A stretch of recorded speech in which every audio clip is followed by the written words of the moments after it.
Oseo, Stone Gold, Yatahe, all of the above, and happy Independence Day month here, That's we exactly could say, right. for the Native News Today. We got kind of independent today. As you notice here, we kind of switched places today. Switched it up, You know, man. yeah, we switched it up. Switched so the furniture around, I guess. later this year, when the Native News Today trivia game comes out, Yes. you can remember that the Independence. Look for it. That's right. Yes. And is it Rayco that's going to bring it out? I think it's Parker Brothers or something like that, or maybe Milton Bradley. Or I think it's the same company that did the Pocket Fisherman. hopefully it's the same one that did what's it called? Mousetrap. Mr. Radio. Remember Mousetrap? Or was that? It was Mr. Radio. Okay, that they Mr. did. Radio. I have no idea what that is. Oh, okay. Well, anyway, that was the company. But so you may want to keep that in your record books. First episode, Native News Today. We claim our independence here for the month of July here. Yes. Should old acquaintance be forgot? That's right. So, happy Arbor Day as well out there. So, but hey, we're going to present a different type of program for you today. Kind of shifting from the norm, if you will. Yeah, I guess so.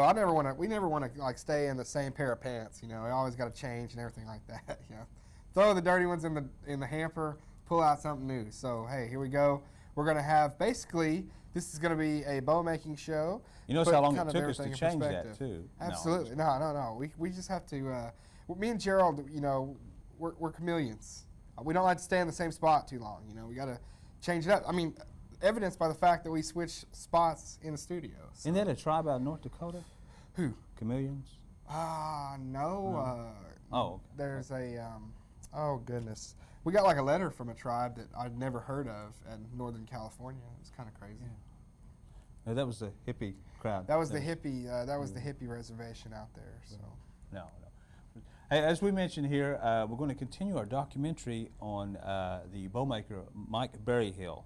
Now, as you know, throughout the episodes of Native News Today, we've been kind of progressing his work, and Jared Moore, who is part of our staff here, has been recording all the documentation of that fine work of that masterful Creek artist. Yeah, and basically Jared has got a puzzle in front of him. He's just piecing the pieces together and getting it all ready and everything like that. And it's really going to be something else when they see this final product. I know that the agency that commissioned him to do that is going to be very pleased with his work. We certainly are. We watch it every week, and when he gets it in there, and it's awesome because you see it being made. And when we first started out, it was basically Mike going out and cutting down some trees, and we'll see all that, to the finished product and what you see at the end. So really special and nice to be able to document it.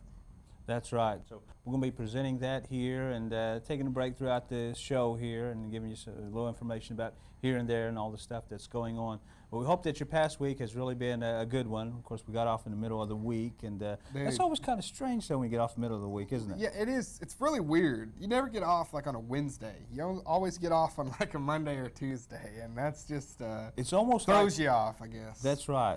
It's almost more like one of those proverbial roller coaster rides where Monday, Tuesday, you get into it, then all of a sudden Wednesday just stops. It's the then climax. But then Thursday, Friday, boom, you have to take off again, and you're going back on the roller coaster ride again. Absolutely. It's that's a good analogy. That definitely is. So we're just roller coastering along here on the Native News Today. Absolutely. We'll take a quick break here, and we'll present that documentary on Mike Berryhill and the art of Creek bowmaking on the Native News Today.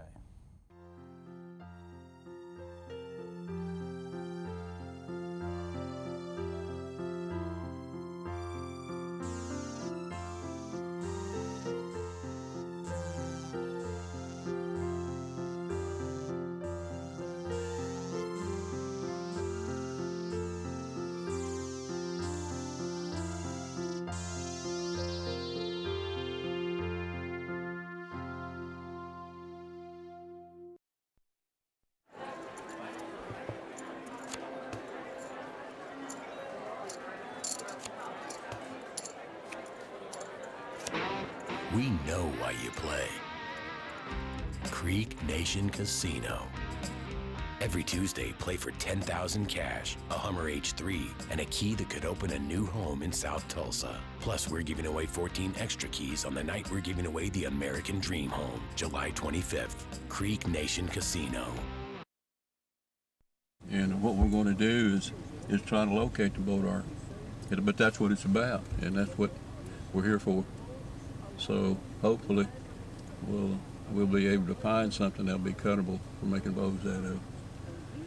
And I feel good about it. Hopefully we'll find something today and we can come back and cut it at a later time.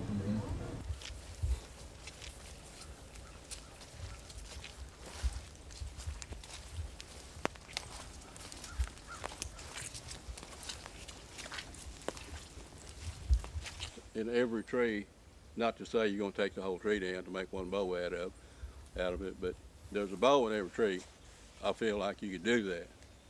And I feel like most of our earlier creek bow makers back, I'm going to say probably 1900s on forward to probably the 40s, took the real short pieces, because you hardly find any boat arc that's real long in museums or in families.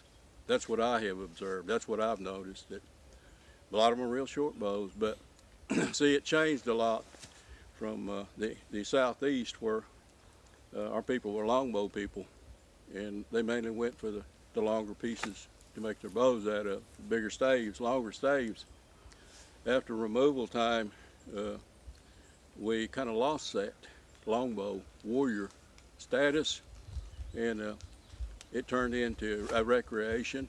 And back when my mother was a child and growing up, they had what they called these fish shoots, and they would take whole communities down to rivers like the Deep Fork, and of course that's before the lake was in, and there'd be deep holes of water where your catfish and fish would get holed up in a deep hole, and they'd doctor the water with different types of trees and leaves and medicine and make them fish come up to the top.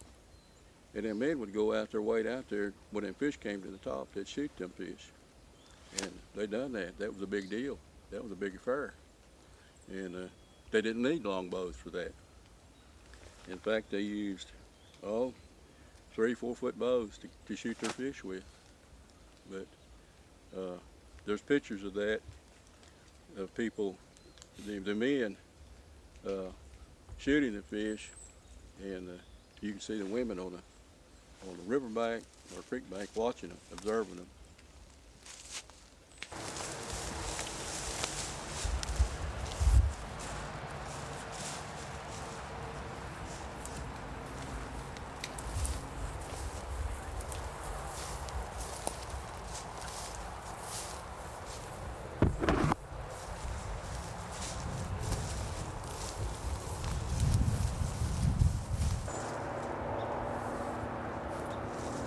This is about right for an arrow shaft in here, and that was what size I'd probably pick for arrows. If you'll notice, they've got a little groove. Some do and some don't, but the higher up the groove is more apparent. See that there's a little groove right there. I don't know if you can pick that up or not, but with bamboo, see, you got that groove that runs from end to end, a little more pronounced, a little deeper. And then, just like our river cane, it'll turn 180 degrees and run all the way up that end of it. A channel in there. But this stays green the year round. It's preferable to harvest it this time of year, just like you do your bowwood. But it don't take as long to cure, because you don't have the mass there. That's why it cures that quicker. That's kind of odd there, the way that has grown like that.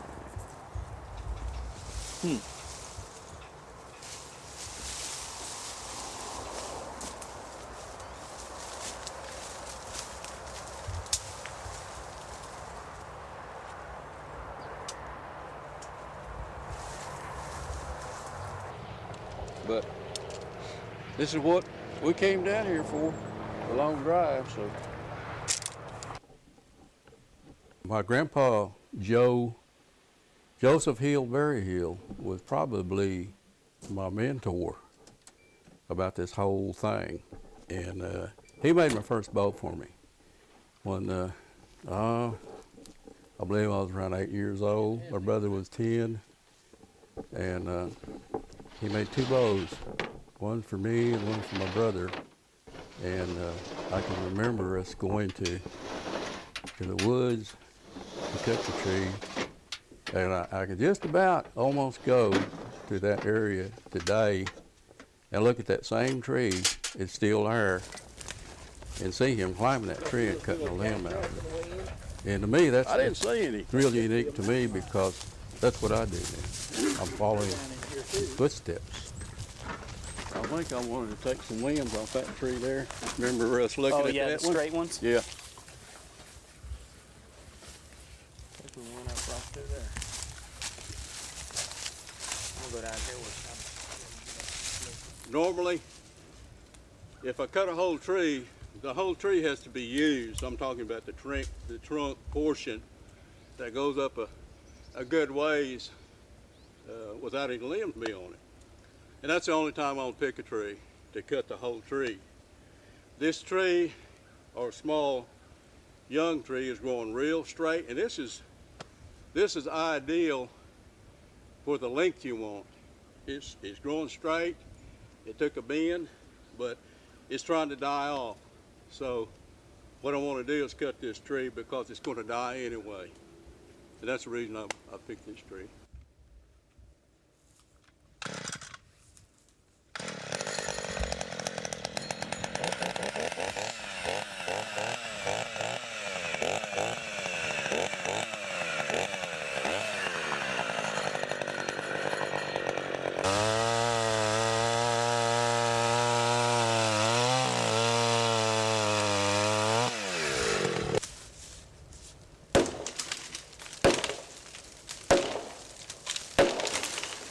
The inner part, probably, they get thicker on the inside.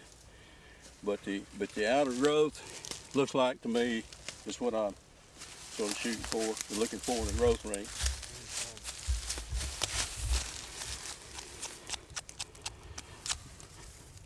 Probably your first growth ring is what you want to shoot for, and that looks, you may have to go a little bit deeper, but they're fine, and that's fine. That's good too. As it goes into the earlier growth, they get thicker and thicker. So that's kind of what I look for in this pattern of growth ring thickness. Anywhere from maybe a 64th or 32nd to a 16th. A quarter of an inch is a little bit too thick. I have made them out of a quarter of an inch growth ring as big as this before. So the better wood's out in here. I think so. That's my own, from my experience. So that's what we want to. That represents the drought that we've been last. Yeah, 3-4 the years. lean years of summers. Does that give the wood flexibility? The more laminations, I'll put it that way, you got, gives it more strength. Just like plywood. Sure, it stacks.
that one.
If you notice on these small limbs, see how small the heartwood is, and look at the rings on that sapwood. They're thick, see. So what happens with a tree like that, when you see limbs that shoot off from it, that's what you call fast growth. That tree is laying down, so it's not going to grow anymore. So those limbs on the side want to grow towards the sun. And that's what you deal with. And these limbs here won't be. I'll use them. You can use these for several different things. Those are straight and no limbs on them.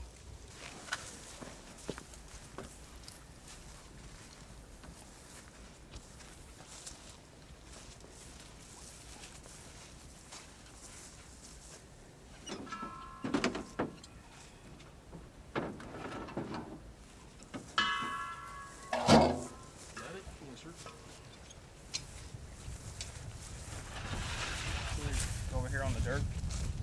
Or you want to go up in here? Out of the wind a little bit? Yeah, wind's out of the south, so. On the ground. Okay. Ready? You got gas. May have to crank her up there pretty good where I'll take a hold.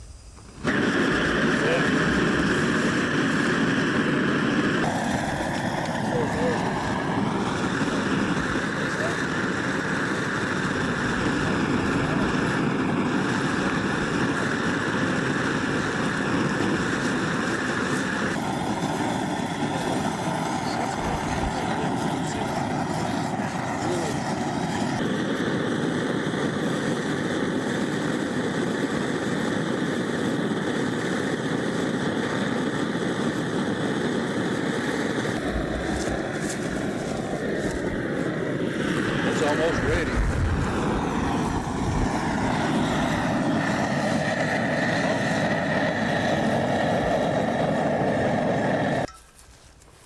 Okay, that's what you wanted at that point of smoking. And when that piece of boat art goes in there, it'll sizzle like it's cooking. And that's paraffin wax, and this is what it is right here. It's canning wax is all it is. Golf wax. And that's what I use. That's what I prefer to use because it seals and it goes into the wood. And you want to get that as deep, and I'll touch the bottom of that with that piece of boat arc there. But I'm saying in the older days, probably there are people that use bear's grease, possibly any kind of fat will work.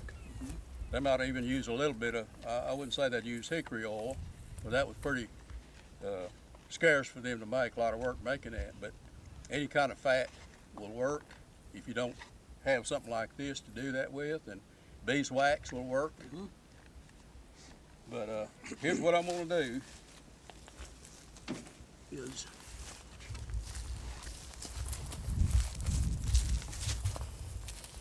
see that?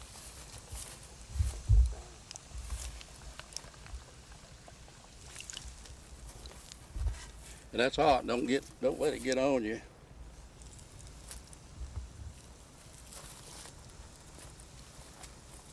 And that's going to coat that, and it'll go up into that, the end of that, where, if you can see that, where it'll keep that from checking. And you'll have less loss by doing that. What we're trying to achieve here is getting down to past this bark, this whitewood that's called sapwood. All of that's got to come off till you get down to that first growth ring.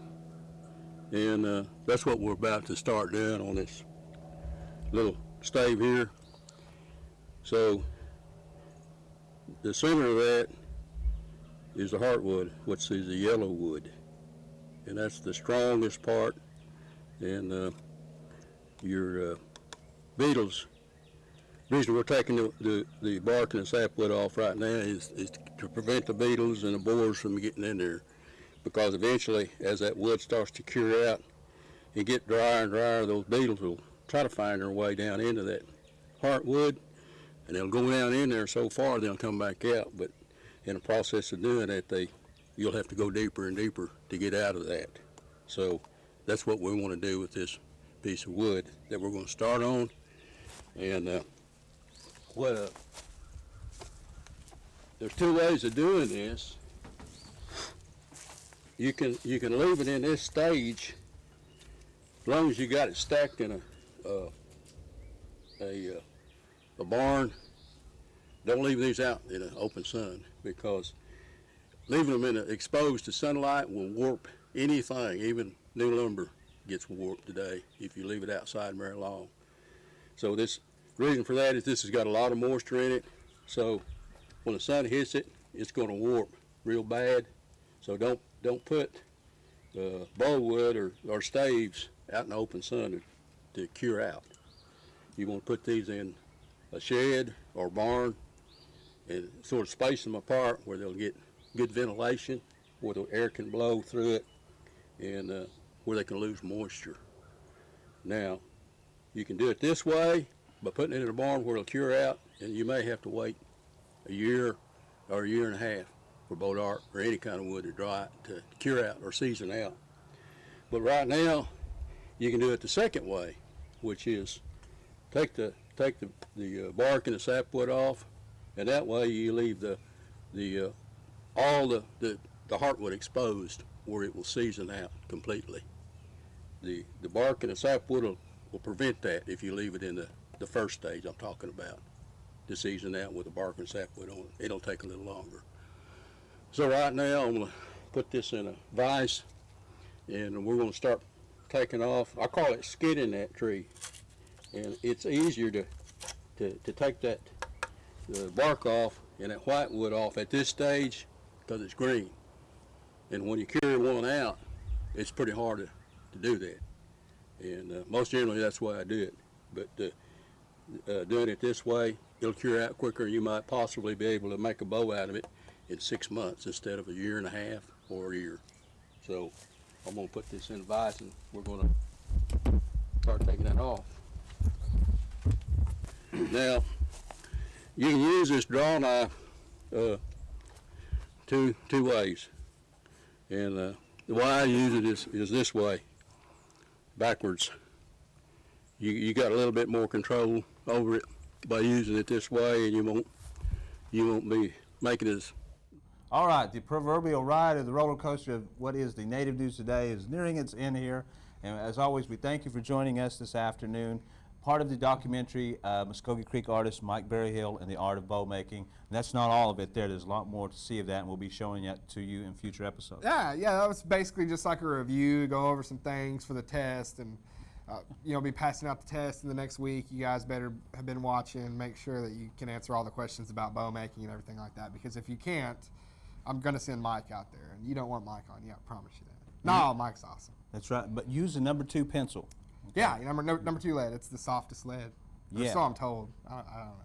So make sure you I have just that. believe everything I'm told. And everything. Hey, well, you can believe what you're told here on the Native News Today, because what we've been bringing to you is documentation, scientific research, and artifacts that are essential to your daily living.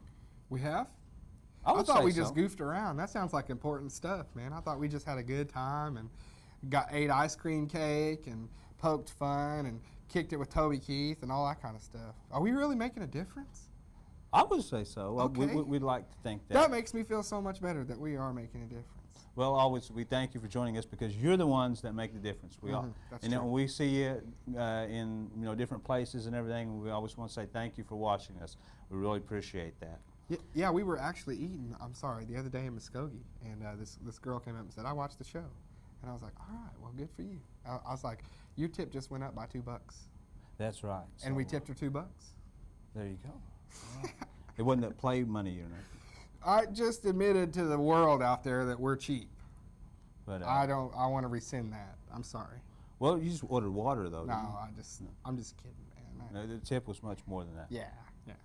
Hey, through the magic of TV, you're watching this, and it's a Saturday afternoon and everything, and you kind of went through that Wednesday, and then you had to work again. Now you're taking a break again. Well, here comes that roller coaster. That's right, starting to take off again. Okay, but no, hey, we want to make a advertisement plug here again.